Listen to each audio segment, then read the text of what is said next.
welcome di Halo Cijes. Hi everyone, welcome back to my channel. Jadi di video kali ini akhirnya aku kembali lagi memunculkan diri aku dengan layar belakang, bukan lagi ngevlog. Sorry, agak beda sedikit ya backgroundnya guys, karena aku lagi bukan di kamar aku, karena kamar aku lagi super berantakan. Aku rada males banget beresin kamar aku. So, tahun 2021 ini akan segera berakhir. Gimana kalau kalian ngerasa tahun 2021 ini cepet banget atau malah lama banget? Kalau aku pribadi, aku ngerasa tuh kayak cepet banget.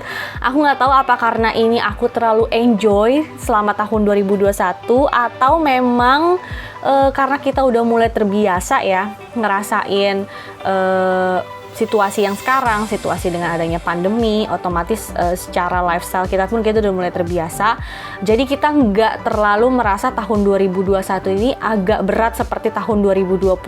Oke, tanpa banyak basa-basi lagi, aku pengen banget bikin video Rewind 2021 ini karena tahun lalu aku juga bikin video Rewind tahun 2020. Tapi di video Rewind 2021 ini aku mau bikin Q&A dan kemarin malam itu aku udah bikin kolom pertanyaan buat kalian-kalian yang udah follow Instagram aku. Ada beberapa dari kalian yang udah tanya dari Instagram aku, dan buat kalian-kalian yang belum follow Instagram aku, jangan lupa di follow. Kalian bisa lihat alamat Instagram aku di link description box di bawah. Nah, langsung aja sekalian aku menjawab Q&A yang udah aku share dari Instastory, dan juga aku udah kumpulin beberapa, memang nggak terlalu banyak sih yang nanya, tapi yang bisa aku sampaikan adalah banyak banget yang nanya mengenai gimana sih seputar wedding, persiapan, dan sebagainya. By the way, sekalian aku ngejawab Q&A dari kalian-kalian, aku sambil skincarean ya guys. Jadi ini aku juga habis mandi, jadi harap maklum ya kalau rambutnya begini. Emang kalau aku habis mandi aku pasti dikuncir gitu.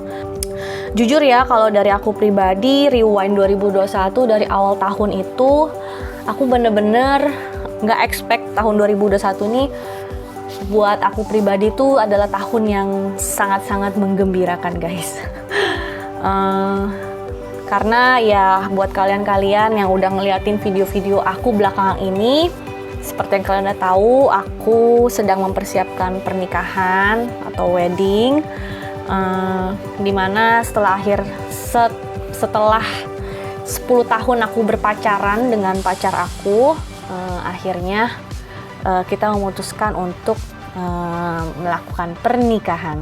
Sebelum pandemi terjadi tahun 2020 pun aku juga sama pacar aku udah kayak deal-dealan gitu loh, udah kayak let's get married after we 10 years of relationship, karena tahun depan 2022 bulan Maret itu aku genap 10 tahun berpacaran sama pacar aku.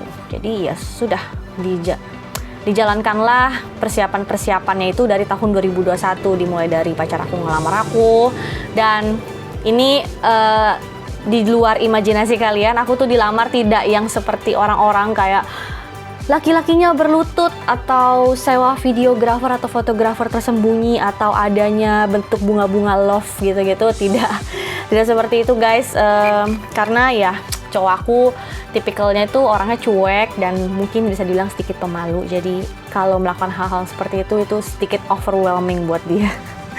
But it's okay, aku juga udah seneng banget, gile. Udah pacaran 10 tahun terus masih bisa-bisanya dilamar gitu kan. Biasanya kan kalau yang udah lama pacaran tuh kayak yaudah yuk nikah, yaudah nikah aja gitu kan. Tapi ya aku masih merasa bersyukur lah ya guys, kalau aku tuh masih sempet-sempetnya dilamar, dikasih cincin lamaran gitu ya. Aduh, maaf ya kalau agak berisik. Aduh ya. Nah, sembari nunggu toner aku ini, hydrating toner dari Avoskin ini meresap ke kulit aku, kita jawab pertanyaan yang pertama, Q&A-nya. Yang pertama, gimana persiapan pernikahannya? Ngerasa ribet dan pusing nggak? Oke, jadi gimana persiapan pernikahannya? Kalau persiapan pernikahan mungkin aku bisa bilang 20% lah ya, 25. 26% lah gitu, let's say, karena aku ngitungnya dari budget. Jadi 26% itu dalam artian dari keseluruhan prosesi pernikahan, dimulai dari aku kan ada acara lamaran, ada acara sangjit, ada acara pemberkatan sampai dengan resepsi. Aku bisa bilang 26% itu udah ongoing ya, udah mulai ada DP dan sebagainya. Terus gak rasa ribet gak? Ribet sih enggak ya, karena bisa dibilang aku tuh persiapan nikahnya bahkan orang-orang sempet kaget gitu, kayak lu lama banget, ibaratnya nikahnya tuh tahun 2022 tapi 2021 itu udah kayak DP sana, DP sini, gedebak-gedebek gitu. Sebenarnya ya karena aku tipikalnya nggak mau ribet dan nggak mau yang serba ngedadak gitu. Jadi karena aku persiapannya itu udah memang nggak mepet, jadinya aku nggak ngerasa ribet sama sekali sih. Bahkan aku sangat-sangat enjoy banget mempersiapkan pernikahan ini. Pernikahan ini sih kalau aku boleh jujur ini salah satu impian aku ya, mimpi dan mungkin bisa dibilang cita-cita aku kayak gitu. Mungkin cewek-cewek lain yang kalau yang memang wanita-wanita karir itu lebih memilih kayak, oh gue pengen jadi CEO perusahaan ini, atau gue pengen jadi konsultan top ini, atau gue pengen jadi foto model terkenal segala macam ini itu. Aku juga sempat mempunyai mimpi yang ke arah sana, tapi aku punya other dream goals yang lebih personally buat aku, dan wedding itu adalah salah satu mimpi aku gitu. Jadi makanya kalau ditanya ribet atau enggak, ya pasti ribet. Tapi karena ini adalah impian aku, karena ini adalah sesuatu yang aku sangat senang gitu, jadi aku nggak ngerasa ribet sama sekali sih. Oke, sebelum lanjut ke questions yang kedua, aku mau pakai ini dulu nih, obat total jerawat guys. Aku baru kayaknya berapa minggu terakhir ini deh aku pakai obat total jerawat dari si RH ini. Menurut aku nih lumayan ngebantu banget ngilangin bekas-bekas jerawat guys.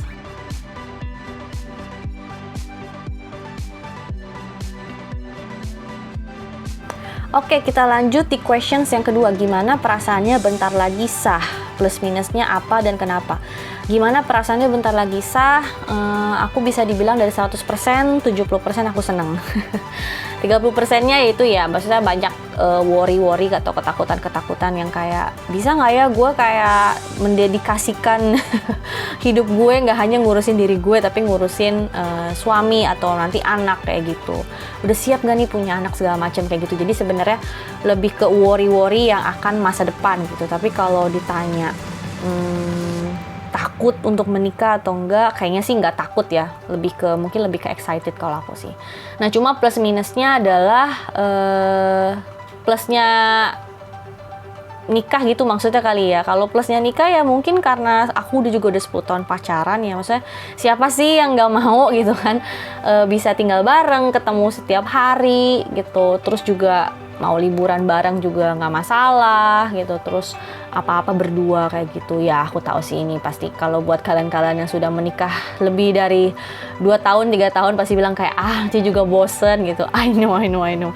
Tapi itulah yang aku rasain ya, maksudnya plusnya yang aku menantikan dari pernikahan. Tapi kalau minusnya sebenarnya aku lebih ke arah takut untuk manage ekspektasi aku sih. Jadi namanya kita cewek pasti kan kayak yang tadi aku bilang gitu, kita terlalu over excited menyambut pernikahan gitu, tapi ternyata nanti pada saat kenyataannya zeng tidak sesuai dengan ekspektasi. Nah itu sih yang sebenarnya aku juga lagi latih diri aku nih sebelum benar-benar pernikahan untuk melatih manage expectation aku. Jadi manage expectation terhadap sikap pasangan yang kayak misalnya nih dia punya sikap buruk saat ini gitu, terus kita berharap kalau nanti setelah nikah dia akan berubah gini-gini. Nah itu yang sebenarnya aku lagi manage gitu. Jadi jangan sampai aku punya pemikiran seperti itu kayak nanti kalau udah nikah semua akan indah-indah aja, pasangan aku akan berubah, pasangan aku akan jadi lebih romantis dan segala macem. Nah itu sih yang pengen aku manage gitu. Dan minusnya itu sih ketakutan akan pribadi aku sendiri gitu ya. Tapi kalau aku ragu atau takut sama pasangan aku sih harusnya sih tidak ya. Oke, sebelum kita lanjut ke questions yang ketiga, aku pakai serum dulu ya guys. Ini serumnya aku pakai dari Avoskin Your Skin B yang warna kuning yang ada kandungan vitamin C-nya.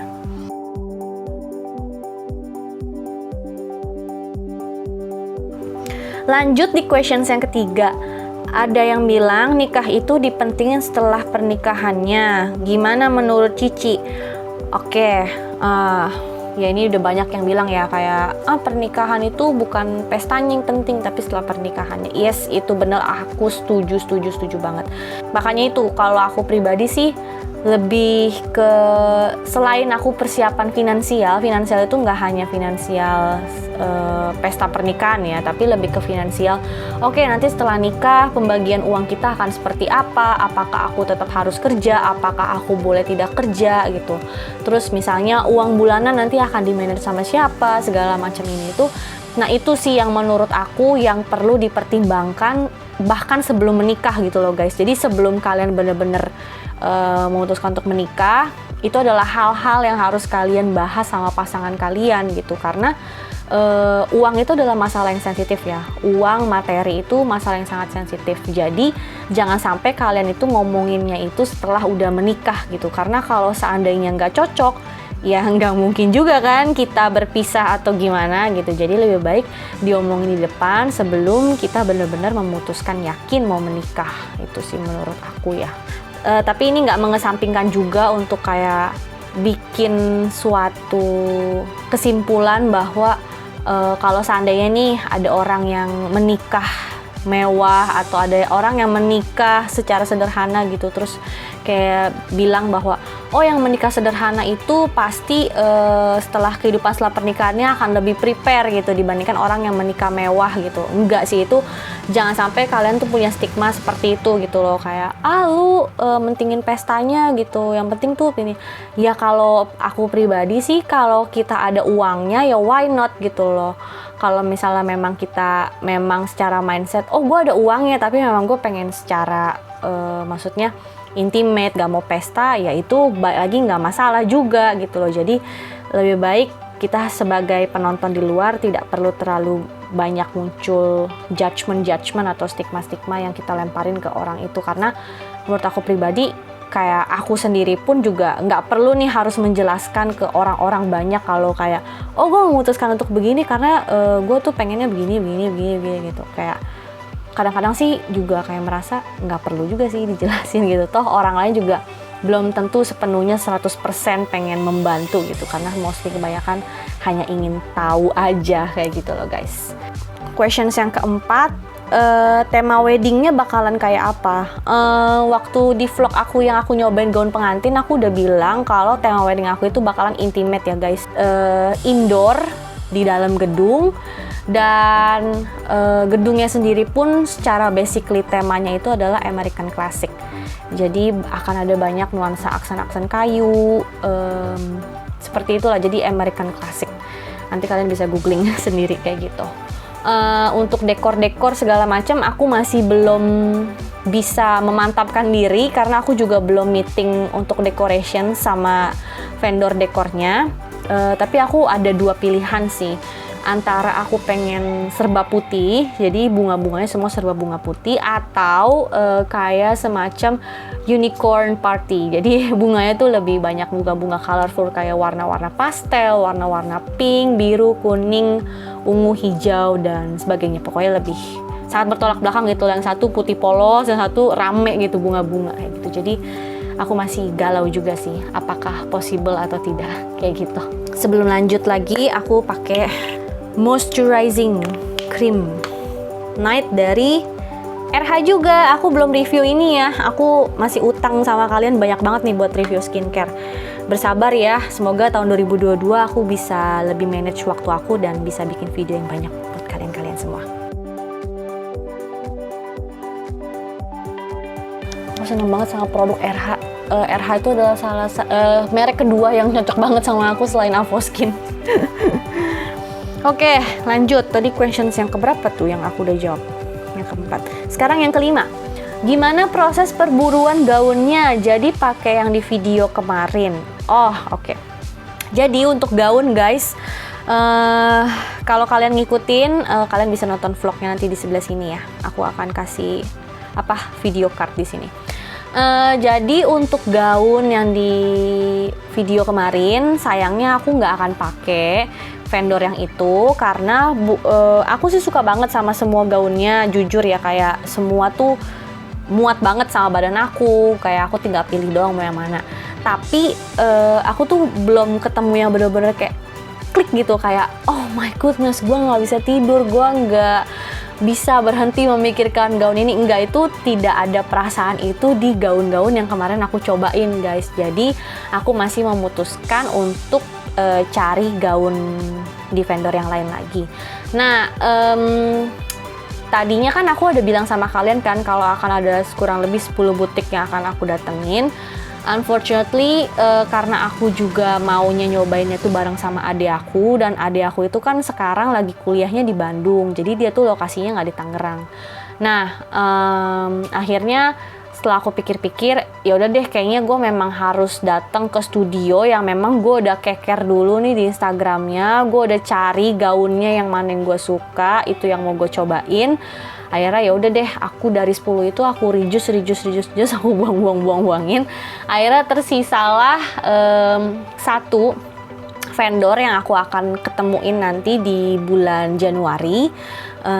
Looks like kayaknya aku akan pakai vendor itu, tapi aku masih galau nih, apakah aku akan ngevlog untuk kasih tahu kalian vendor apakah yang akan aku pakai, atau nanti biar surprise-nya di hari H aja. Tapi sepertinya sih aku nggak akan ngevlog ya guys, karena biar surprise, dan juga ini memang bener-bener yang tahu tuh cuma adik aku doang.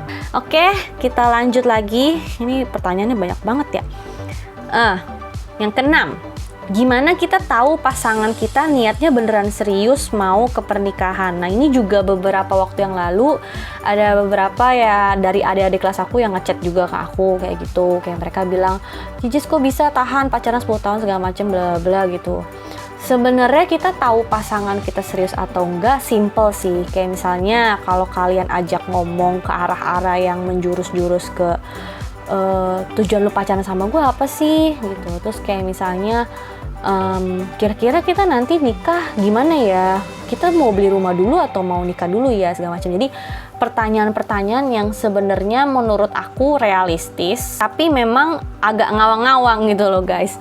Nah, biasanya kalau cowok-cowok yang ditanyain kayak gitu-gitu, ini menurut pengalaman teman-teman aku ya, kalau yang dia memang gak serius, dia tuh biasanya akan jawabannya kayak ya udahlah, lihat ntar aja, ya udahlah jalanin aja, atau misalnya kayak bahkan mungkin menghindar gitu. Nah, menurut aku sih itu dia bukan yang gak serius, tapi memang masih belum siap. Nah, itu tergantung balik lagi ke diri kalian, apakah kalian itu mau nungguin dia sampai dia siap, atau memang dari kaliannya memang pengen gue nggak suka sama yang nggak pasti-pasti, gue mau cari yang pasti-pasti aja. Itu sebenarnya lagi ke kalian gitu. Kalau dari aku pribadi, aku tuh pacaran sama pacar aku kan dari SMA ya. Jadi dari aku SMA pun itu aku udah ngomongin ke arah-arah yang seperti ini gitu loh guys. Jadi kayak ngomongin kira-kira nanti kita akan nikah di umur berapa, kira-kira kita nanti pernikahannya mau seperti apa, kira-kira kita apakah akan beli rumah dulu atau apa, terus kenapa sih kamu mau pacaran sama aku, bagi kamu tuh aku seberapa penting, terus kayak sebagai macam lah, segala hal itu aku udah tanyain di depan duluan guys. Jadi waktu SMA tuh justru aku malah diketawain sama teman-teman aku, jujur ya, teman-teman aku tuh banyak yang kayak ngetawain aku kayak, lu baru pacaran, baru SMA, pikirannya udah mau kawin. Bukan itu loh guys, maksud aku bukan karena aku kebelet kawin atau apa, tapi lebih kayak ke ngomongin hal kayak gini tuh bukanlah waktu yang singkat gitu loh. Bukan waktu yang kayak misalnya, bulan depan lu mau kawin, hari ini lu baru ngomongin gitu. Itu nggak bisa kayak gitu loh, karena menyamakan persepsi dari dua orang yang berbeda, apalagi dengan sifat yang berbeda, itu susah banget gitu. Dan aku adalah sama pasangan aku salah satu tipikal orang yang sifatnya itu bener-bener berlatar belakang, berbanding jauh banget gitu latar belakangnya. Jadi memang ngomongin hal itu pun aku bisa bilang aku aku 10 tahun pacaran, aku tuh bener-bener baru akhirnya sama, sevisi, semisi, mau ada proses mengalah, mau ada proses berjuangnya itu tuh bener-bener finalnya waktu aku tahun 2019. Berarti itu waktu aku 7 tahun pacaran. Jadi selama 7 tahun itu tuh aku bener-bener kayak sering ngobrol, sering debat, sering argumen, sering berproses, sering belajar satu sama lain, berusaha ngerti, berusaha paham. Yaitu karena ngomongin seputar visi misi itu just as simple as that gitu. Jadi makanya aku benar-benar ngerasa beruntung banget punya partner, punya pasangan yang ketika aku ajakin ngomong kayak gini, dia tuh nggak menghindar gitu loh. Dia nggak menghindar, tapi lebih ke berusaha mengerti gitu. Bahwa pacar gue tuh pengen suatu kejelasan gitu, hubungan ini arahnya mau kemana sih, seperti itu. Nggak perlu harus spesifik, tapi minimal ya kita ngobrol aja dulu. Dari kita ngobrol itu tuh kita bisa tahu kalau apakah pasangan kita tuh bener-bener mikir ke arah sana atau enggak, kayak gitu sih menurut aku ya. Jadi untuk pembicaraan kayak gitu sih, kalau aku boleh saran ya kalian omongin tuh dari jauh-jauh hari gitu. Jangan istilahnya tahun depan gue target menikah, tahun ini lu baru ngomongin gitu sama pacar lu. Yang menurut aku sih agak too late ya, karena ngomongin pernikahan kayak gitu-gitu tuh bukan waktu yang sebentar guys, karena itu menyamakan persepsi dan visi misi itu capek banget, jujur terus terang capek banget. Oke, kok gue jadi curhat ya. Yang ketujuh, nih pasti banyak yang tanya soal kawin, tapi gue mau tanya caranya ilangin jerawat, Ca.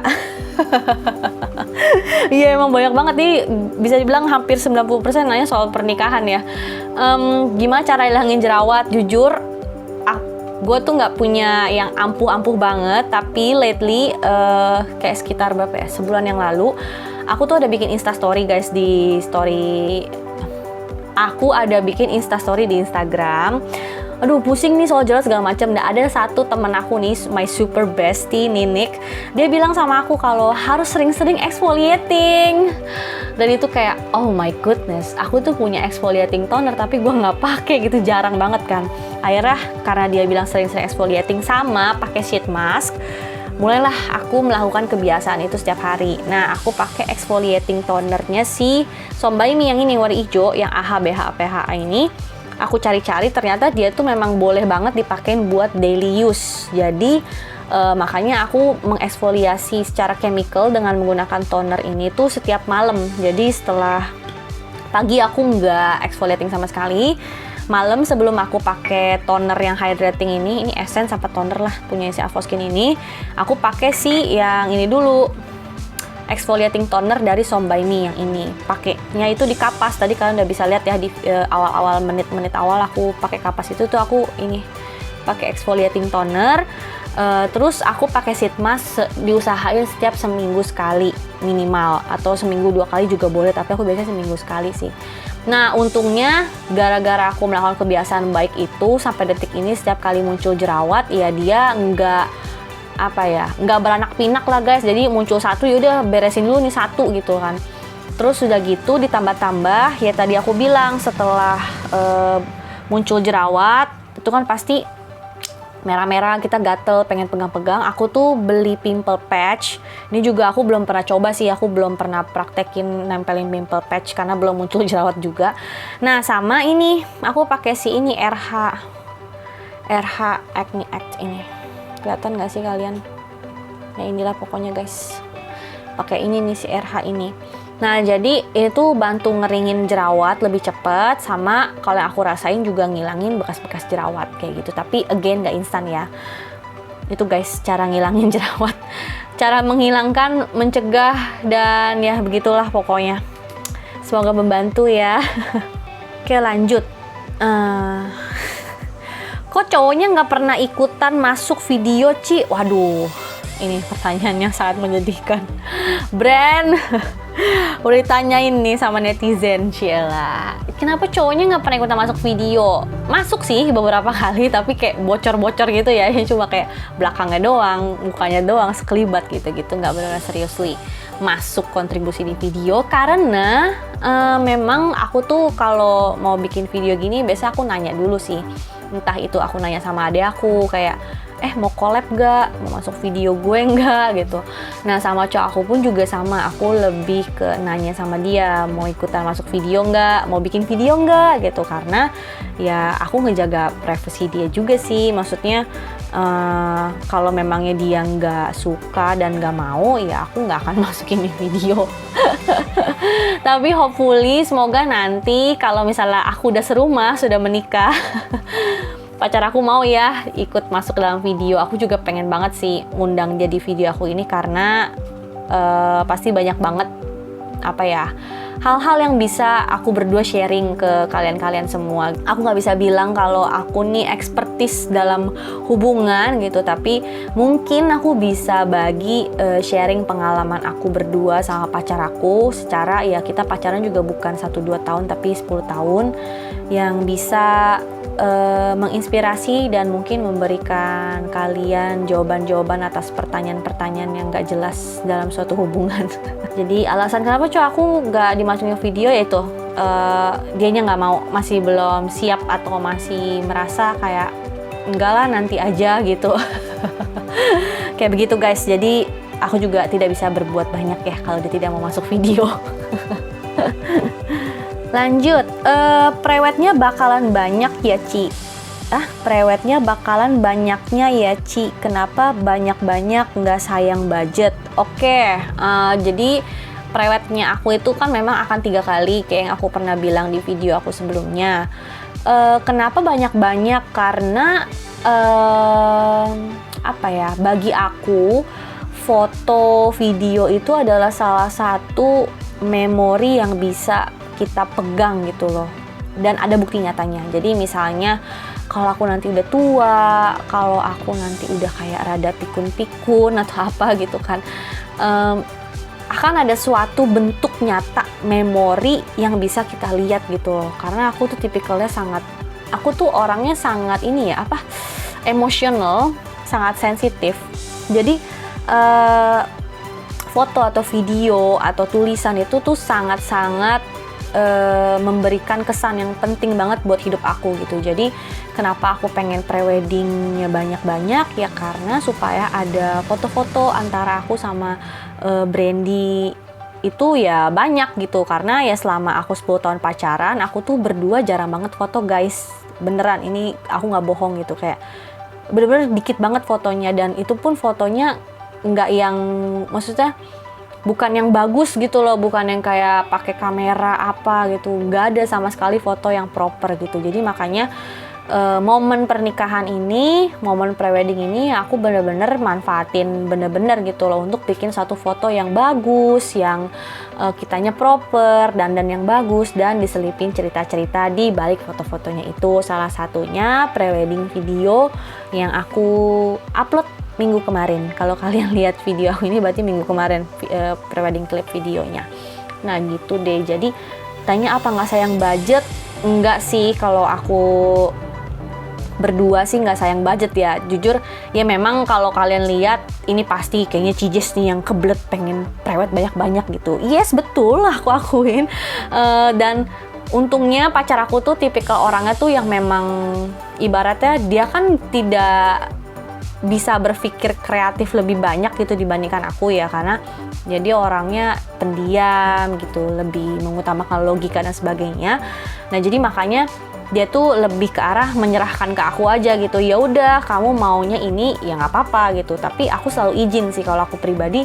Misalnya aku pengen ngelakuin brand, nanti kita preweddingnya konsepnya kayak gini ya, mau nggak, boleh nggak, budgetnya segini, oke nggak gitu. Jadi aku tetap selalu izin dulu sama Brandy gitu. Jadi kalau misalnya dari Brandy-nya bilang enggak lah, nggak usah gini, ya aku akan coba jelasin nih, seandainya memang kalau aku pengen gitu kan, kita harus gini toh Brand, gini gitu. Jadi kalau dikira menurut dia make sense, budgetnya oke, ya udah jalan gitu. Oke, yang terakhir, nanti bakalan ada pakai tradisi Cina juga nggak? Maksudnya tradisi Chinese kali ya. Oke, sama hal pada budaya-budaya yang lainnya kayak adat Jawa, adat Sunda. Nah di Chinese pun juga ada, atau tradisi Tionghoa. prosesi sebelum pemberkatan sama resepsi gitu. Ada yang kemarin yang aku jalanin namanya acara lamaran atau tingcin. Sebutannya ada juga yang sebutnya kalungan. Nah, terus juga ada prosesi yang namanya itu, aduh aku lupa. Tinghun, iya tinghun atau pertunangan. Nah, untuk acara tinghun itu atau pertunangan itu kan sebenarnya prosesinya, jadi cewek sama cowok ini pakai cincin nih, dua-duanya pakai cincin tunangan. Nah, itu aku nggak jalanin karena ya nanti beda ya, masa pada saat pemberkatan kita juga pasang 2 cincin lagi gitu. Jadi apa ya, vibes-nya tuh udah lewat gitu, dan aku lebih mikir nggak usah lah karena kita udah ada acara tingcin atau kalungan ini kan bisa dibilang acara lamaran juga gitu. Jadi ya udah nggak usah pakai pertunangan tuker-tuker pakai cincin-cincin lagi kayak gitu. Tapi untuk acara sangjit atau sangpia orang-orang bilangnya, jadi yang suka bawa baki-baki, kalau kalian pernah lihat di Instagram, jadi bawa kotak-kotak merah ada 8, 10, 12. Nah, itu namanya sangjit atau sangpia. Yes, itu aku akan tetap jalanin karena ya itu adalah tradisi yang umum ya, maksudnya dari segi orang-orang Tionghoa memang biasanya dijalankan. Tapi ini balik lagi ke budget kalian semua, ke pasangan kalian, apakah memang dirasa perlu atau enggak gitu. Kalau aku berdua ya memang karena ada budgetnya, terus juga dari kedua orang tua kita juga ayolah, maksudnya masa pacaran 10 tahun nggak pakai begini gitu. Jadi ya udah kita jalanin gitu. Dan aku sih senang-senang aja ya, karena aku pihak perempuan. Ya udah kalau dari pihak laki-lakinya memang mau, ya udah ayo gitu. Jadi begitu deh guys. Nah, sebenarnya di tradisi Tionghoa juga ada lagi, aku lupa ya, yang kayak sembayang samkai ya. Aku lupa deh yang kayak sembayang-sembayang gitu. Nah, itu aku nggak bener-bener ngikutin totok banget. Jadi memang hanya sembayang di rumahnya mama mertuaku. Ya, sebagai apa ya, tanda mohon restu lah gitu. Maksudnya kalau aku akan masuk ke dalam rumah mertuaku nih, udah diangkat menjadi menantu, seperti itu, mohon restu kayak gitu-gitu sih. Abis itu ya udah langsung lanjut ke apa namanya, ke prosesi pemberkatan dan resepsi seperti itu guys. Nah, terus sama ini sebelum pemberkatan tuh ada apa ya, itulah rias-rias kamar pengantin. Terus kayak aku cewek bawa koper ke rumahnya mama mertua aku, terus nanti ninggalin beberapa baju di rumah mama mertua aku, jadi buat nandain bahwa aku nih udah official lah gitu, melangkahkan kaki masuk ke dalam rumah mama mertua aku kayak gitu. Gitu-gitu sih. Kalau dibilang emang nggak takut ribet atau apa, enggak sih, yang maksudnya yang bisa dijalanin ya kita jalanin, yang make sense kita jalanin gitu. Tapi kalau yang udah yang aneh-aneh lah, udah yang gini-gini, ya itu balik lagi sih ke kepercayaan kita masing-masing. Kalau aku berdua sama Brandy sih mikirnya kalau itu masih bisa dijalanin, kalau itu masih sesuai budget, ya udah go for it gitu. Toh ini kan juga pernikahan sekali seumur hidup ya, kita juga pengen something yang memorable. Seperti itu guys, aduh jadi panjang ya. Oke, sekian, itu aja Rewind 2021 yang di-combine menjadi Q&A. Semoga menghibur buat kalian semua. Jujur tahun 2021 ini aku sangat-sangat enjoy. Aku sangat-sangat berterima kasih banget sama Tuhan, sama keluarga aku, sama keluarga pasangan aku, sama semua teman-teman aku, dan sama kalian semua yang masih dikasih kesehatan, kita masih dikasih kegembiraan untuk menikmati tahun 2021 ini sampai di penghujung 31 Desember 2021. Dan juga again wishes aku nggak jauh-jauh beda dari tahun 2020. Semoga pandemi corona ini bisa cepetan selesai, hilang, dan kita bisa kembali lagi ke kehidupan normal kita dengan ya kebiasaan-kebiasaan baik yang akan selalu kita bawa, rajin bercuci tangan, kemana-mana pakai masker. Kayak gitu guys. Dan buat kalian-kalian semua yang baru join di channel aku, selamat datang. Dan buat kalian-kalian yang selalu setia nonton video aku, nge-like video aku, dan komen video aku, terima kasih banyak atas dukungan kalian. Semoga aku bisa tetap terus konsisten menjalankan channel YouTube Halo Cijes ini dan ngasih sesuatu yang bermanfaat buat kalian semua, dan tentunya juga hiburan buat kalian semua. Oke, see you on my next video. Sampai ketemu di tahun 2022. Happy New Year. Bye.